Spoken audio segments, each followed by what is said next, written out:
Life lesson story. The orchard bench where seasons meet in a quiet countryside village. Hidden among rolling hills and gentle wind, there was an orchard that blossomed brighter than any place around it. In the center of that orchard stood an old wooden bench, its paint faded, its wood worn smooth by years of visitors, and its presence comforting like a familiar embrace. Villagers called it the Seasons Bench because anyone who sat on it seemed to learn something they needed, no matter what season of life they were in. A young woman named Ria visited the orchard more than anyone else.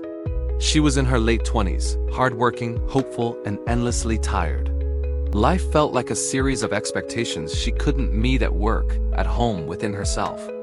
She carried invisible weight, self-doubt, disappointment, and decisions she regretted making. One autumn morning, overwhelmed after a difficult week, she wandered into the orchard and collapsed onto the bench. She closed her eyes and let the soft breeze brush her cheeks. Leaves rustled above her like whispers of comfort. "You look like someone waiting for the world to slow down," a gentle voice said. Startled, Ria sat up quickly. An elderly man stood nearby, holding a basket of apples. His eyes were kind, his hair silver, and his posture steady despite his age. "I didn't mean to intrude," he said. "I'm the keeper of this orchard." Ria relaxed. "I'm sorry, I just needed a place to breathe." The old man smiled. "Then you chose the right bench. It has listened to many hearts." He sat beside her, placing an apple in her hand. "Tell me, child, what weighs you so heavily that even autumn feels too warm to carry it?" Ria hesitated, but something about him made her speak. "I keep failing," she whispered. "Everyone around me seems to be figuring out life, and I'm stuck, like I never grew past the mistakes I made years ago." The old man nodded thoughtfully. "Let me tell you something. Every winter, these trees lose everything. Leaves, blossoms, fruit. They look dead. Villagers worry the orchard won't bloom again. But every spring, they return stronger." Ria looked at the rows of trees, their colors warm but fading. "But people aren't trees." "Ah," he chuckled softly, "but healing works the same way. Growth doesn't happen while you're blooming, it happens while you're bare." Ria stared at him, the words settling inside her like seeds. Over the next few weeks, she returned to the orchard daily. Sometimes the old man was there, sometimes not. But she always sat on the Seasons bench, journaling, crying, laughing, thinking, letting the orchard hold the things she couldn't say aloud. One day she found a letter on the bench, written in elegant handwriting, to the one learning to breathe again.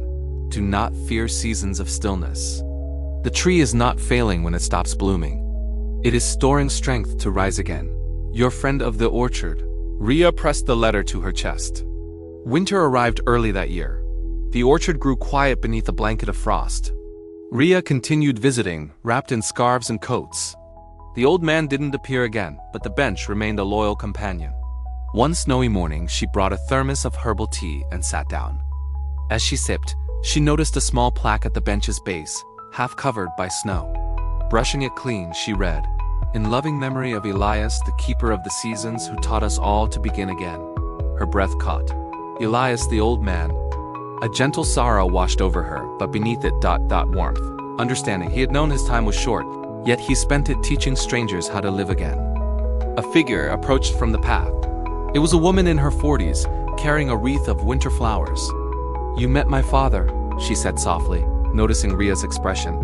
"He always sat here. Always said this bench was where people remembered who they were." Ria nodded, tears slipping down her cheeks. "He helped me more than he knew." The woman touched the plaque lovingly. "Then carry his lesson with you. When the season changes, so will you." Spring returned months later. Blossoms covered the orchard like pink snowflakes. Ria visited the bench again, this time smiling, lighter, stronger. She placed a fresh letter on the seat. "To whoever sits here next. You're not failing. You're regrowing." A breeze fluttered the paper gently. The orchard, the bench, the seasons, they continued their quiet work. And Ria, like the trees, learned to bloom again. Moral of the story: healing is not loud and growth is not constant. Like the seasons, your life has cycles: rest, loss, stillness, renewal. Trust the season you're in. You are not behind. You are becoming.